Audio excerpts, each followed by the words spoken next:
శంకుస్థాపన చేసింది మీరే అని అంటున్నారు. కానీ చంద్రబాబు నాయుడు అందుకు శంకుస్థాపన చేశారు కదా, ఇక్కడ కనబడుతుంది కదా. చేసిందాన్ని ల్యాండ్ గురించి చేస్తుంటే ఎస్ కరెక్ట్. అవును సార్, శంకుస్థాపన చేసిన తర్వాత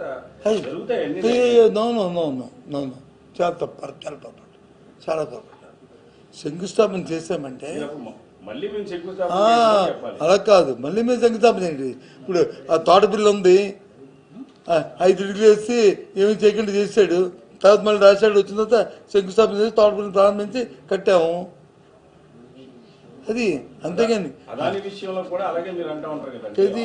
అదాని దానికి సంబంధించి టీడీపీ గవర్నమెంట్ లో శంకుస్థాపన చేస్తే మీ గవర్నమెంట్ లో మళ్ళా శంకుస్థాపన చేశారు కదా. ఏది చేసామన్నారు మీరు, ఖండించండి, అయిపోతుంది కదా. అది ఖండించండి, ఎవడొద్దన్నాడు మిమ్మల్ని అడుగుతున్నాను. అది తప్పు. ఏదైనా ఒక ప్రాజెక్టు, ప్రభుత్వ ప్రాజెక్టు శంకుస్థాపన చేసామంటే దానికి శాంక్షన్ ఆర్డరు, దానికి సంబంధించిన అనుమతులన్నీ ఆ ల్యాండ్ అన్నీ అయితే అది శంకుస్థాపనకి పుల్లాడతాం. లేకపోతే ఏమవుద్ది, అరకొరగా చేసిన పరిస్థితి అవుతుంది, అరకొరగా చేసిన పరిస్థితి అవుతుంది. లేకపోతే